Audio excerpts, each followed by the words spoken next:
Hey, guys, it's me, Noah.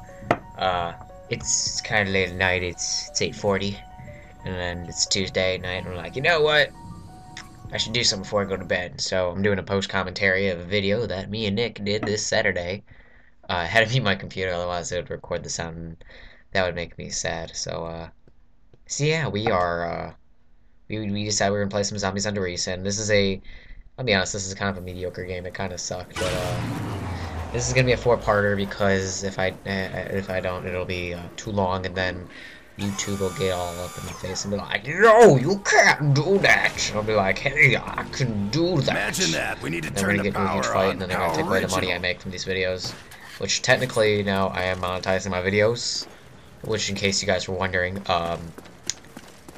they really do me they don't really do me much good when you think about it because no one watches this, let's be honest with ourselves, and whoever is watching it, they're probably watching it on a mobile device, which kind of sucks in that sense because I mean, like, even like tablets, I guess, I don't know, maybe tablets, I'm not positive, but if it doesn't show ads on there, I don't receive anything from it. And the thing is that I don't know how much I'm actually earning for a little bit because I guess there's this whole transitioning of with YouTube for whoever counts how much, who keeps track of how much money everyone makes, and I guess they're transitioning companies that do that now. So I don't get to know how much money I make right now, so that makes me sad, very sad. But regardless, it'll be okay because I'm strong and I can fight through it. I think. I'm scared.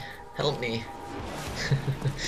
But today, what I figured, I want to make more videos about it, but I don't make time, and I figured this is gonna be a good way to make time to do it, because these videos are nice, they're easy, I can crack them out really fast. There's not a lot of editing that goes into it. So I want to make baseball videos. I mean, you guys know, most of you know, I'm a runner. I mean, that's my big thing, except there's not a lot to be said about running, you know, it's kind of I mean, as far as just discussion of it goes, it's kind of a blank sport. I mean, you know, there's not a lot that changes in it every day, but the one sport I love is baseball. I know you guys know it's like, hey, it's football season. Talk about football, and I know, and I saw the second half of the Bears game last night, and I remember Tony Romo had a fit, you know, and that was all fine and dandy, but football's not my thing. I say I don't understand it, but that is incorrect to say. It's not that I don't understand football, it's that I don't understand why people enjoy it so much, I I must have guess is a better slipped. way to say Ooh-ah. it, because I don't know, when I think of baseball, I think of a very much a prestiged sport. It's a sport with a lot of honor that goes into it, a lot of rich history, and culture, you know, and I don't really understand how football has that same feeling to it. I really don't, you know? I mean, it seems like kind of I don't know how to say this, a simple sport, I guess, in a sense, where just, you know, I mean, I don't know, maybe I'm wrong, but it seems like there's so many different things that can happen in baseball, or football, it's always gonna be, oh my god, that was an amazing play when that guy did that interception and ran 70 yards to get his touchdown for his team, saving the win in the Super Bowl. It seems like that's gonna be like almost every famous play that, or like, check it out, that guy kicked the ball, you know, for a field goal of 60 yards away, and the wind was in the opposite direction, so he probably could have kicked it like 80 yards. I don't know, but you know, so it's like it's one of those things that I don't understand it. I mean, baseball. I remember seeing so many things happen in the past in baseball. Like the thing I love the most is an MLB 10 The Show. It's my favorite baseball game I have right now because I don't have MLB. I don't have MLB 12. I like the bigs too, except I hate all those 2K games. 2K games I think are horribly terrible line, just make me cry. But you know, in the 2010 MLB The Show, the opening, the Oddities opening, I loved it. It was great. It kind of took all the weird highlights of just all the great plays, you know, and they just kind of meshed them all together. So what it was, 3 steals of home, and Eric Bruntlets unassisted triple play, and then afterward he just kind of fell off the grid, you know.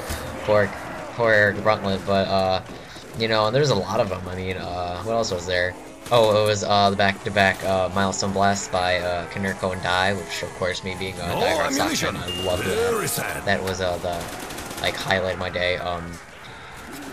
Prince Fielder had his walk-off home run, which is, and I must say, I mean, this is coming from a very not Cubs fan, but I thought I remember hearing that Alfonso Soriano got a walk-off grand slam in that game, which just, it kind of puzzles me, like, why would you, I mean, I love Prince Fielder, I really do, until he got, like, traded to the Brewers, and then, or, I mean, not to the Brewers, to Detroit, from the Brewers, and then I just kind of lost interest in him. But, you know, but it's like, I don't know, I hate Alfonso Soriano, I just, he drives me nuts, I don't know why, but there's just something about him, you know, but I think a walk-off grand slam would be way cooler than having a walk-off home run, unless it was something big, like a series clinching, you know, or, I mean, not a series, a division clinching game or something, you know, that's the way I personally see it. I don't know, but, there was a lot of great plays, you know. I like seeing, like, when Mark Burley threw his perfect game. Damn, I just keep killing myself there.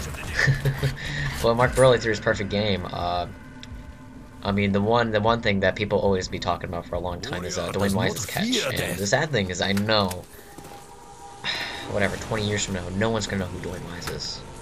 They just, he doesn't have enough potential to get into whatever Hall of Fame or whatever, but.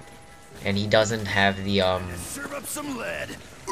he's not young enough anymore to be able to compensate for that, because he's older. I mean, you can see it in him, he's aging, you know. But if you guys have never seen the catch he's had in Mark Burley's perfect game, God, you do not know what you're missing on. It was like the best catch ever, and just for a jumping catch, people might say that's not a big deal, but again, it goes back to what I said about, like,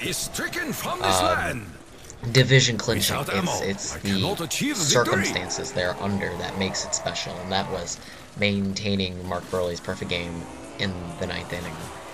And Dwayne Wise certainly did it.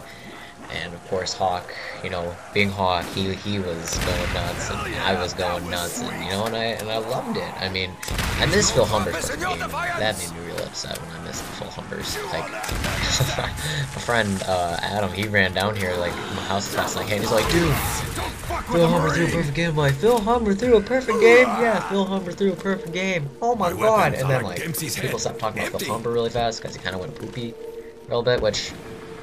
My dad actually says there's a fun statistic behind it, where after pitchers throw a perfect game, there's evidence that shows that they can't pitch the same as ever again, for the most part. And I can kind of relate to that. And I think no hitters are a little different than perfect games, just me personally. But I can definitely imagine that. I mean, just afterwards, just what people don't consider is throwing, not only is throwing a perfect game physically exhausting in the sense where you have to pitch perfectly on the money, you know, for 9 whole innings, but it's mentally tiring. And right there, I just got gypped at the box. I couldn't grab my gun, I felt something like a ray gun, probably, knowing me. But, you know, it's mentally tiring. It takes a lot of mental effort to be able to stay in that zone and be able to deliver in the clutch. You know, which I don't think enough people put in consideration yet, because, like, definitely whenever I'm doing something, whatever it is, if I'm having a bad day doing it, and I start doing bad, I fall apart. I just collapse. So, I don't think enough people put that into consideration, but wanted to have a baseball video, probably have another one here, guys. My name is Noah, this is Asylum Games, and I'm out.